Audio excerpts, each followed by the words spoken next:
It's 1 million square miles of country, or a third of Australia, on our western third, and this particular area has virtually divisions that start in the north, where we have the rangelands, and that's where our cattle industry, our Brahman-based cattle, are established through the areas we call the Kimberleys and the Pilbara, that happens to match, in general terms, where our mining involvements are.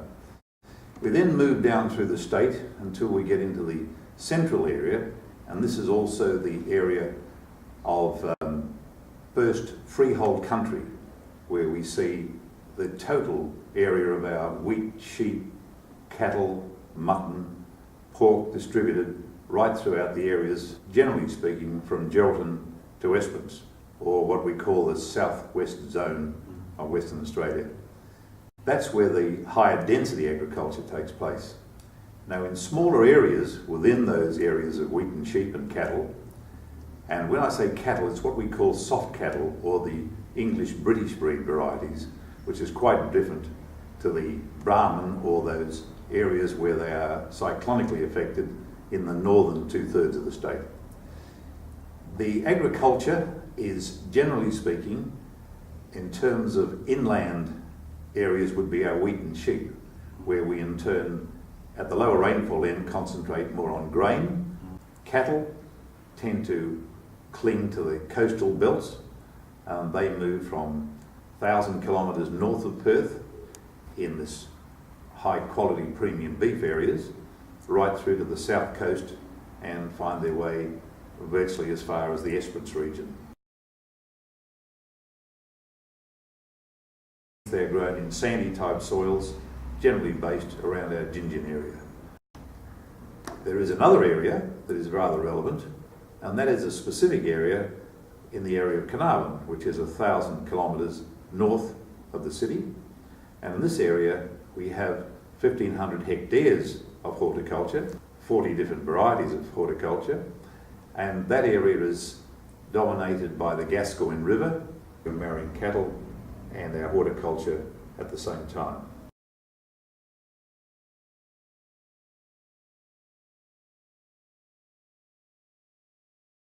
Last year, the turnover of the Gascoyne Food Bowl was just over $100 million, and this is growing mainly vegetables, tomatoes, melons, bananas, all sorts of fruit. There's cattle all around it, goats, camels to the east of it.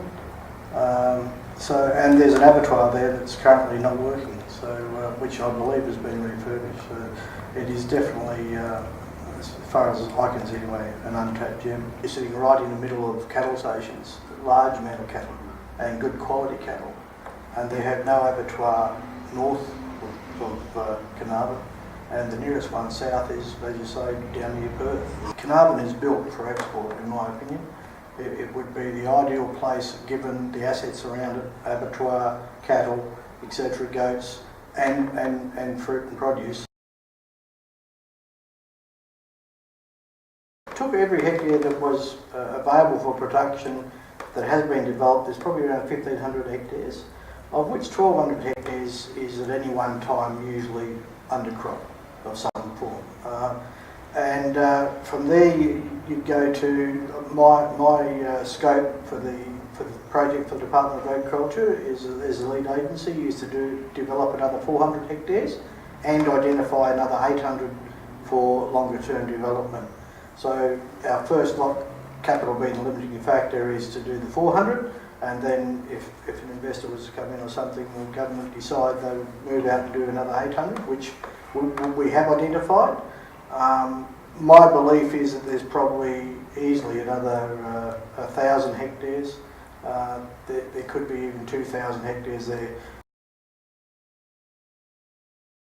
Really the only thing is that is holding back that potential, which I'm sure you'd be interested in, is international partners to be able to bring that potential to fruition. Oh, certainly. So I think government would be very happy to sit down and talk to anyone who wanted to co-invest with government, shall we say, and expand the area and their production. The other good thing about Carnarvon is it can produce out of the normal season. So when the southern producers stop, Carnarvon's only just getting started. And I guess that's what we're looking for in a way, is for more people to come into this business, as well as help the local producers, but also to come in with new ideas and larger scales that can then go to larger markets.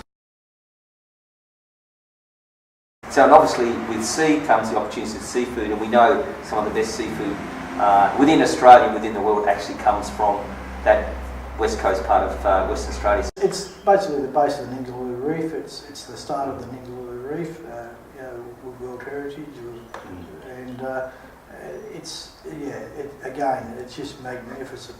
There is a small processing operation based in Carnarvon. And that's a picture of the World Heritage Area, commercial fishing, Exmouth prawns that we all love on our barbecues. Absolutely. Internationally recognised, the ability that it's already happening there in a small area of international exports, so potential there to grow that into further major industries is all the ingredients are there once again. Very much so, yeah. Beautiful things now.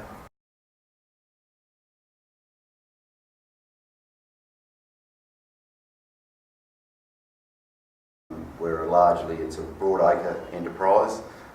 We farm about 21,000 acres, which is roughly 8,000 hectares, but over 8,000 hectares. Wheat and sheep, or grains and sheep, so we're a biological system.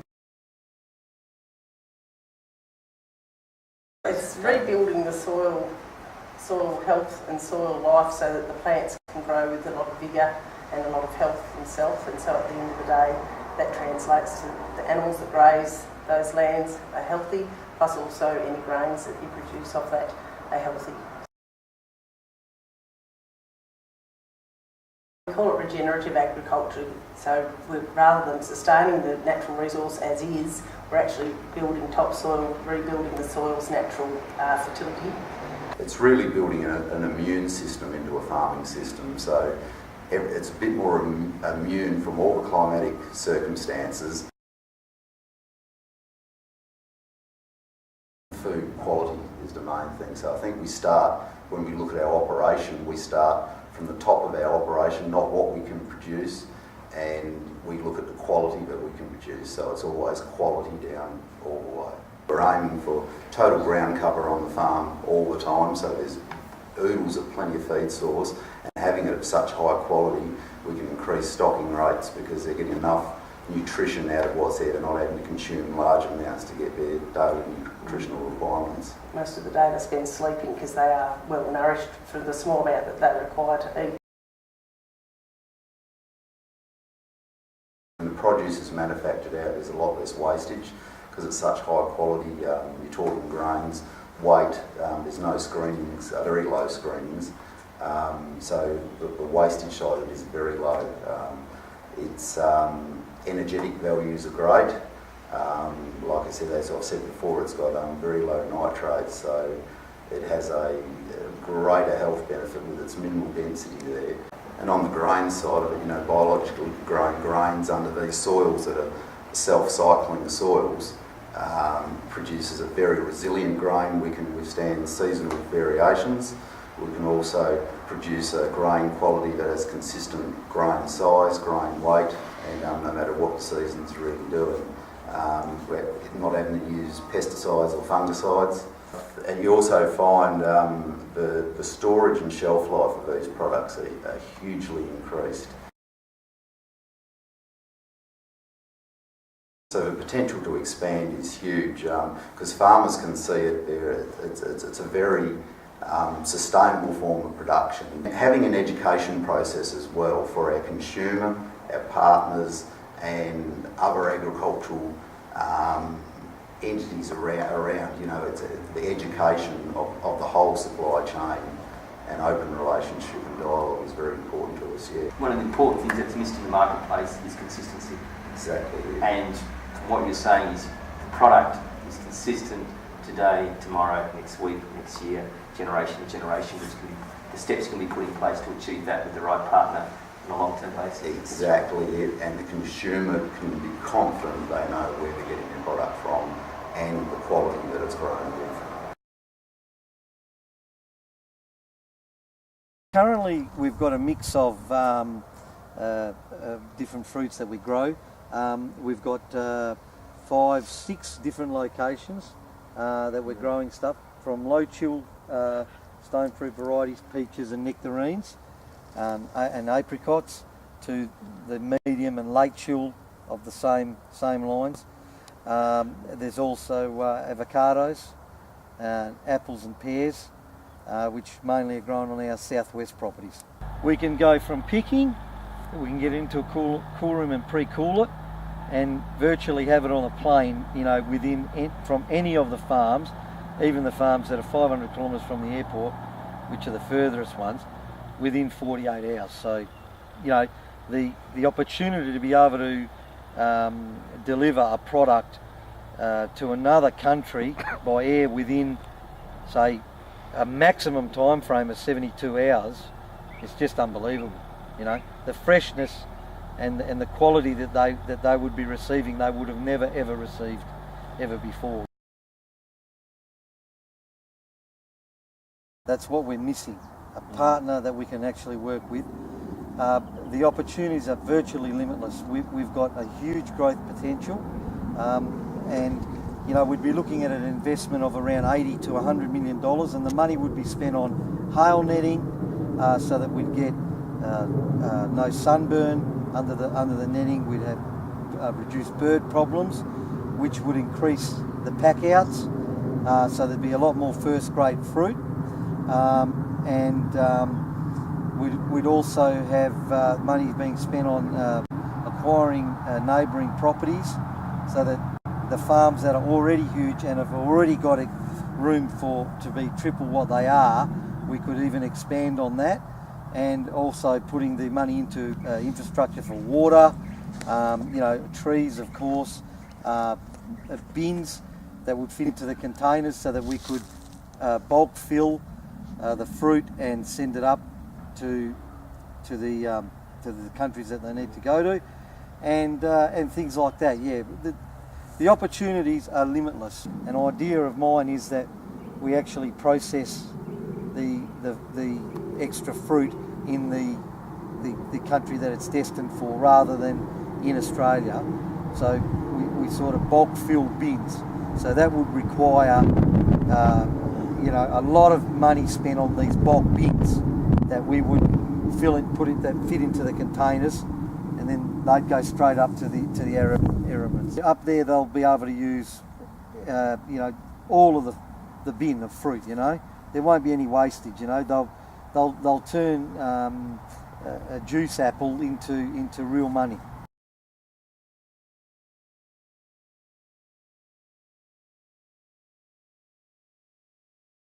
RKD International is vertically integrated group of companies that we mill flour, we have a food ingredient company and source Australian raw material and food ingredients, and then we have wholesale bakery to finish the production. We also balance that. We have a very large company that produces organic olive oil. The great things about lupin bread, it assists in the fight against diabetes. The health benefits are... The health benefits are, we're the agent for a British manufactured natural low sodium salt. So lupin bread delivers 50% less salt, 40% more protein and double the fibre. We're now starting to develop some of our breads, our focaccias. We've got a new machine coming out of Spain in the next, so we're upgrading to put new ciabatta beds, and we're going to develop lupin style ciabattas, focaccias, baguettes. We initially developed lupin bread in the UAE for Gulf Foods, where we met a young man called Bryce Hatch, who was working for Spinny Supermarkets. He still works for us today as our production manager. A long experience in the Middle East. Our flour mill, which is using West Australian wheat and Australian concentrates, have developed a product range of Golden Bull muffin mix, Golden Bull variety cake mix, Golden Bull double chocolate muffin mix, a golden ball sponge mix, and we are in partnership with a German flour milling company called Schaffenmühle, who we obtain concentrates for the bread industry, and we can develop any sorts of premix bread and cake premixes. We blend them in China and we can export to anywhere in the world: UAE, Vietnam, Korea, Japan. Well, I think all of the component parts of our business need to expand. Because we're an organic olive farm, we're growing organic lambs below that. We're looking for a partner to go, yeah, we could develop a high-range premium bakery, wholesale retail bakery in one of those countries. We're already in talks with some people in Vietnam and in China regarding this matter. We'd certainly love to talk to someone in the UAE about that opportunity. We can bring to them the flour, all of the premix, be they bread or cake. We can bring food ingredients out of Australia, or we can bring manufacturing with machinery, product development, and sales and marketing expertise.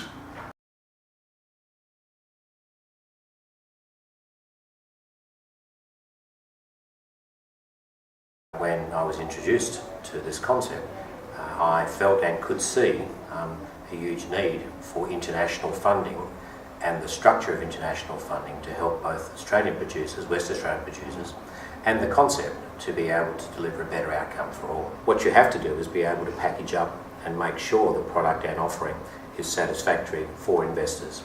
And hence my job is to take the concept of what we have in Australia, whether it be a product or farming or any other areas, and make sure it is structured properly so that investors achieve what they want from it as well, which of course is support of the agricultural and the production area.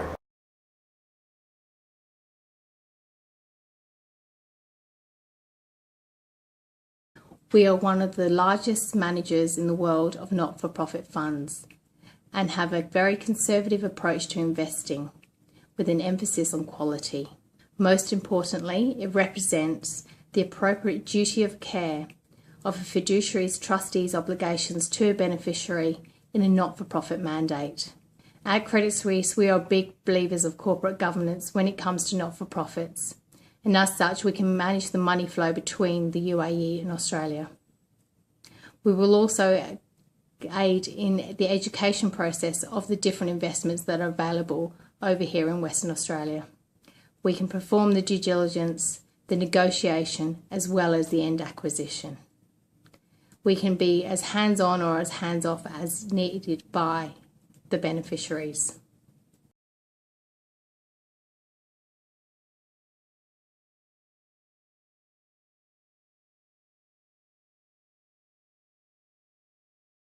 In my experience at the moment, in China, there's never been a greater demand for quality produce, and particularly premium produce. The main reason being that food safety in China is a huge issue at the moment. It's a very, very big issue across a whole range of products, from meat to fruit to vegetables.